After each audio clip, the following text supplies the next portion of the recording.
একজনের টাকা পয়সা হয়েছে, এই জন্য হিংসার বশবর্তী হয়ে তাকে কিভাবে দাবিয়ে রাখা যায় এই চিন্তা ভাবনা আমরা আছি। আরেকজনে চতুর জায়গা থেকে তার জন্য ভালো ভালো অফার আসছে, আমি প্রতিবেশী হিসাবে সেটা আমার সহ্য হচ্ছে না, এজন্য তাকে কিভাবে ওই জায়গা থেকে প্রতিযোগিতা না করে সেখান থেকে তাদেরকে টেনে হেঁচড়ে কিভাবে নামিয়ে দেওয়া যায় সেই চিন্তা ভাবনায় আমরা মশগুল আছি। আল্লাহ রাসূল সাল্লাল্লাহু আলাইহি ওয়াসাল্লাম এজন্য বলছেন, তোমরা কখনো হিংসা করবা না। ওয়াসারিউ ইলা মাগফিরা, তোমরা হিংসার বশবর্তী না হয়ে রবের ক্ষমার দিকে দৌড়াতে থাকো, আল্লাহর ক্ষমার আশা করতে থাকো। কি কাজ করলে আল্লাহ ক্ষমা করবেন সেই চিন্তা ফিকির করতে করতে তোমার দুনিয়াটা অতিবাহিত করতে থাকো। যদি এই জাতীয় কাজ আমরা না করি, আল্লাহ রাসূল সাল্লাল্লাহু আলাইহি ওয়াসাল্লাম বলেন, ওয়াসিকাল্লাযীনা কাফারু ইলা জাহান্নামা যুমারা, মনে রাখবা জাহান্নামের ফেরেশতারা তোমার জন্য লাঠি নিয়ে রেডি হয়ে আছে। তুমি যখন আল্লাহ তোমাকে অর্ডার দেবে ফেরেশতাদেরকে নিয়ে যাও, তখন পৃথিবীর কোনো মানুষ তোমাকে ওই দিন বাঁচাতে পারবে। এজন্য হিংসা ছেড়ে দেওয়া উচিত। হিংসা থাকাটা কোনো মানুষেরই কাম্য নয়, এটা কোনো মানুষের জন্য সুখকর ভালো কোনো অভ্যাস হতে পারে না।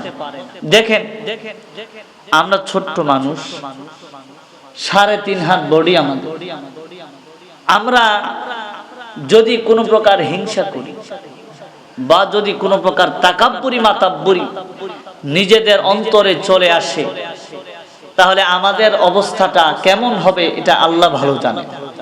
তবে মহান আল্লাহ রাব্বুল আলামিনের অন্যতম একজন নবী হযরত সুলাইমান আলাইহিস সালাতু ওয়াস সালাম, উনি পয়গম্বর অবস্থায় সিংহাসনে বসে রাষ্ট্র পরিচালনা করছেন। যখন উনি বিয়ের উপযুক্ততা লাভ করলেন, তখন সারা রাজ্যের ভিতরে ছড়িয়ে দেয়া হলো হযরত সুলাইমান আলাইহিস সালাতু ওয়াস সালাম বিবাহ করবে, পাত্রী দরকার। এই খবর সারা দেশের ভিতরে ছড়িয়ে গেছে। তৎকালীন সময়ে বেদে পল্লী, জেলে পল্লী, যারা জাল দিয়া মাছ ধরে নদীর পারে, তাদেরকে কি বলে? এটা মানে উনি একলাই জানে, আপনারা জানেন না কেন? কি কয়? জেলে, জেলে পল্লী। জেলে পল্লীর এক মা আর মেয়ে মাথা চাচ্ছে, মেয়ের মাথা মা চাচ্ছে। কোথায় কোথায় ওই মেয়েটা বলতেছে, মা শুনলাম সুলাইমান নবী নাকি বিবাহ করবে, পাত্রী খুঁজতেছে। আরে সুলাইমান নবীর বউ যদি আমি হইতে পারতাম। তখন মা মাথার ভিতরে এভাবে জোরে একটা ধাক্কা মারছে, কোথায় রাজা আর কোথায় তুই